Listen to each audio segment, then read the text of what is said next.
Non, le ceci, ils sont forts. Oh, le lobby de ceci, ils sont forts. Oh, les satanistes, ils sont forts. Oh, les autres, ils sont forts. Mais je m'en fous. Il dit, je serai avec vous jusqu'à la fin du temps.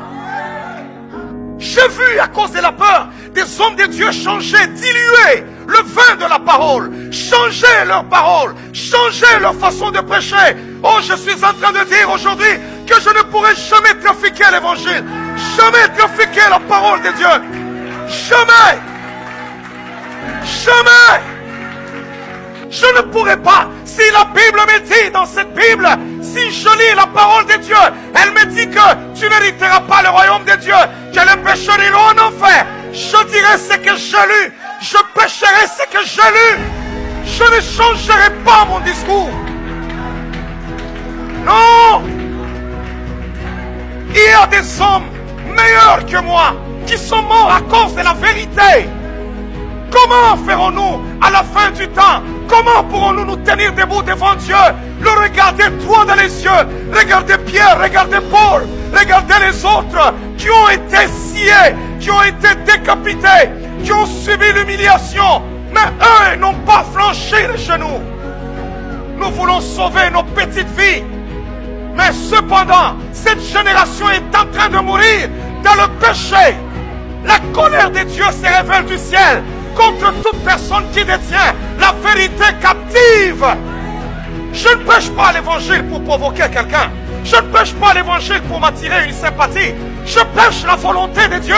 Si dans mon bureau, le Saint-Esprit me met à cœur de prêcher sur telle chose ou telle chose, je me lèverai le matin tant que je le souffle de vie et je prêcherai la vérité. Pourquoi devons-nous avoir peur de prêcher la vérité? Pourquoi? Parce que Goliath fait peur. Laisse-moi te dire, tu ne pourrais pas mourir si Dieu n'a pas dit tu mourras.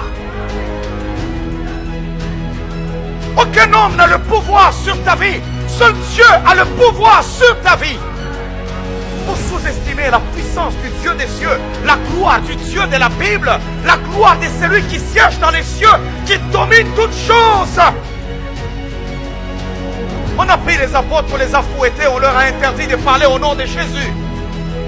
La Bible dit aussitôt qu'ils soient sortis, ils arrivent à la porte du temple, ils parlent encore au nom de Jésus. Les prédicateurs de cette génération ont peur. Peur de prêcher la vérité. Peur de dire ceci. Les autres te diront même, écoute, tu vas t'attirer des problèmes, laisse seulement ça. Non, pourquoi je dois laisser seulement ça? Ce qui est écrit dans ma Bible, c'est ce que j'enseigne. C'est ce à quoi je crois. Daniel a été accusé, a été jeté même dans la fosse au lion.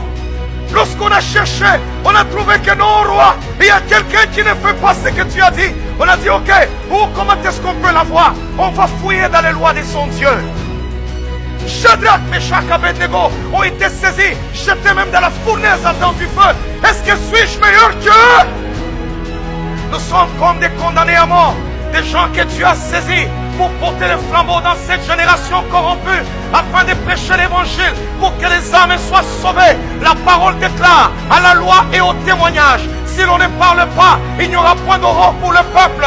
Il faut que les gens qui sont dans les ténèbres écoutent la parole de Dieu, que Jésus-Christ est mort pour eux, que les pécheurs n'hériteront point le royaume de Dieu.